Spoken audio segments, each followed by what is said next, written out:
नमस्कार मंडळी, पुन्हा एकदा स्वागत करतो तुमचं आपल्या एका नवीन व्हिडिओमध्ये. मित्रांनो, ही व्हिडिओ आपण खास बिंजोडचा बादशाह मथुर आणि सप्त हिंद केसरी बकासूर यांचे मालक मोहिलशेठ धुमाळ आणि राहुलदा पाटील यांना छोटासा संदेश द्यावा किंवा त्यांच्यासाठी एक छोटंसं पत्र म्हणून आपण ही व्हिडिओ करतो आहे. समस्त बैलगाडा प्रेमींकडून, जे सप्त हिंद केसरी बकासूर आणि मथुरचे फॅन्स आहेत त्यांच्याकडून.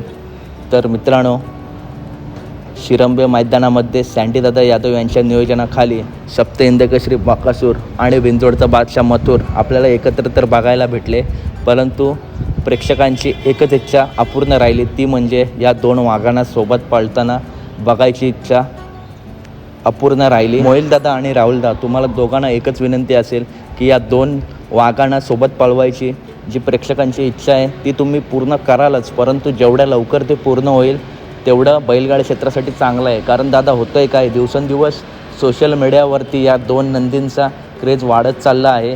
दोन्ही नंदींचे फॅन्स कट्टर आहेत, परंतु या दोन नंदींपैकी जर कधी हे दोन नंदी कोणत्या मैदानात विरोधात पळाले तर कोणत्या तरी एका नंदीचा विजय हा होतोच. जल्लोष तर केलाच पाहिजे, परंतु जो नंदी हारला आहे, म्हणजे कधी जर बिंजोडचा बादशाह मथुर हारला तर बकासूरचे फॅन्स मथुरच्या आय डीवरती जाऊन खूप वेगळ्या कमेंट करतात, आणि तसंच कधी जर सप्त हिंद केसरी बकासूर हारला तर मथुरचे फॅन्स बकासूरच्या आय डीवरती जाऊन कमेंट करतात. तर दादा, हे कुठेतरी थांबलं पाहिजे, त्याच्यामुळे लवकरात लवकर नियोजन करा. फॅन्स तर दोन्ही नंदींसाठी कट्टर आहेत, परंतु कुठेतरी ज्या नंदीचे हार होते तुम्ही जल्लोष करा, परंतु त्या नंदीच्या आय डीवरती जाऊन कमेंट करणं खूप चुकीचं आहे. शेवटी तो मुका प्राणी आहे आणि हे महादेवाचे नंदी आहेत, त्यांना आपण काय बोललं नाही पाहिजे. आपण या बैलगाडी क्षेत्र बंदी उठल्यापासून जे चालू झालं आहे, क्रेज वाढत चालला आहे, हा क्रेज असाच वाढला पाहिजे.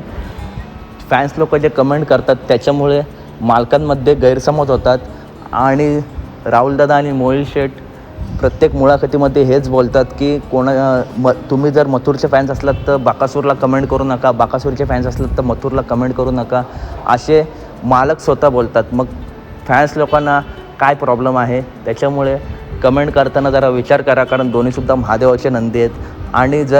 आणि आपण फॅन्स म्हणून जर अशाच कमेंट करत राहिलो तर कुठेतरी मालकांमध्ये आपल्यामुळे गैरसमज होऊ शकतो, आणि दोघांचं जे नियोजन भविष्यात होणार आहे ते सुद्धा नियोजन होणार नाही. तर दादा, मोहिलदादा आणि राहुलदादा, तुम्हाला एकच रिक्वेस्ट असेल, एक विनंती असेल की लवकरात लवकर नियोजन करा, कारण आत्ता ह्या महिन्यात पण नामांकित मैदानं आहेत, तर कोणत्या तरी मैदानात ही जोडी सोबत पळू द्या.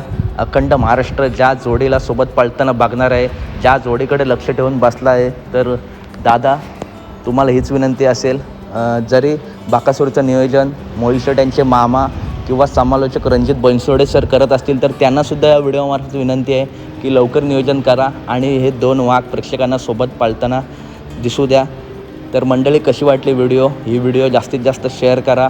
राहुलदादा आणि मोहिलशेठ यांच्यापर्यंत ही व्हिडिओ पोचेल, त्यासाठी व्हिडिओ जास्तीत जास्त शेअर करा. आणि व्हिडिओमध्ये जर माझ्याकडून काही बोलताना चूक झाली असेल तर मलासुद्धा माफ करा. तर मित्रांनो, चला भेटूया पुढच्या व्हिडिओमध्ये. व्हिडिओ जास्तीत जास्त शेअर करा. Tata, bye bye guys.